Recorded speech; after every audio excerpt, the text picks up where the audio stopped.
జన్మదినోత్సవ సందర్భంగా ఈరోజు ఘాట్కి రావటం జరిగింది. ఆ మహనీయుడు ఎన్ని సంవత్సరాలైనా ఆయన చరిత్ర అజరామరంగానే ఉంటుంది. తెలుగు జాతి ఉన్నంత వరకు తెలుగు వాళ్ళ గుండెల్లో ఆయన స్థిరమైన స్థానాన్ని సంపాదించారు.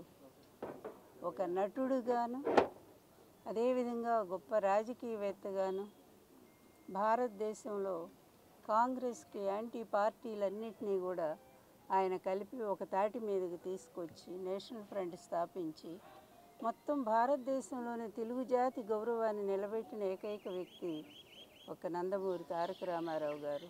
నేను ఆయన భార్యని అవటం ఎన్నో జన్మలుగా చేసుకున్న పుణ్యం నేనది. ఆ మహనీయుడిని ఇప్పుడు కుటుంబ సభ్యులు మేమే కాదు, యావత్ ఆంధ్ర జాతే కాదు, ఎక్కడ విదేశీయాల్లో ఉన్న తెలుగు జాతి కూడా ఆయన్ని స్మరించుకుంటూనే ఉంది. ఎన్నో చోట్ల మరి కార్యక్రమం నిర్వహిస్తూనే ఉన్నారు. ఎన్నో అన్నదానాలు జరుగుతున్నాయి, ఎన్నో రక్తదానాలు జరుగుతున్నాయి. ఇన్ని సంవత్సరాలు ఆయన చనిపోయి దాదాపు 28 సంవత్సరాలైంది. 96 ఆయన జనవరి 18వ తారీఖు మనల్ని అందరినీ వదిలిపెట్టి వెళ్ళారు. కానీ ఆయన కీర్తి మాత్రం ఎప్పటికీ చెక్కు చెదరకుండా అలాగే ఉండిపోయింది. అది నిజమైన ఇది. అంటే మనిషి పుట్టుక ఎక్కడ ఉంటుందంటే మరణం తర్వాతే ఉంటుంది.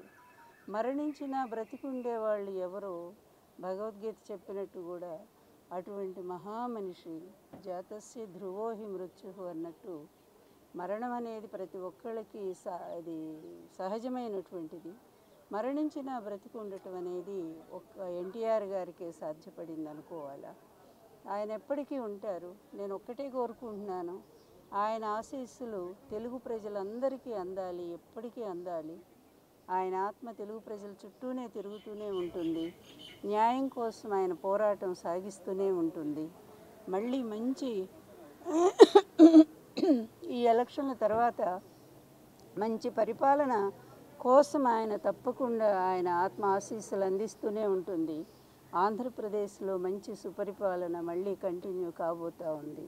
అదేవిధంగా ఇక్కడ తెలంగాణ రాష్ట్రంలో కూడా మంచి పరిపాలన వాళ్ళు అందించాలని మేము కోరుకుంటూ ఉన్నాము. ఎందుకంటే ఎక్కడున్నా తెలుగు జాతి, తెలుగు ప్రజలు సుఖంగా ఉండాలి. నాయకులైన వాళ్ళు స్వార్థానికి, అవినీతికి తల వంచితే ఏ విధమైనటువంటి శిక్షలు ఉంటాయో కూడా ప్రత్యక్షంగా చూస్తూ ఉన్నాము. అందువల్ల ప్రజల కోసం జీవించేవాళ్ళు నాయకులు అనేది ఎన్టీఆర్ గారు ఒక్కరే చాటి చెప్పారు. అందువల్ల ఆయన స్ఫూర్తితో ఆంధ్రప్రదేశ్లో పరిపాలన అలాగే సాగుతూ ఉంది. అదే కంటిన్యూ అవుతుంది కూడా. అందువలన రేపు 4వ తారీఖు జరిగే ఎన్నిక తర్వాత ఆంధ్రప్రదేశ్ మళ్ళీ ఒక సుభిక్షమైన శాంతియుతమైన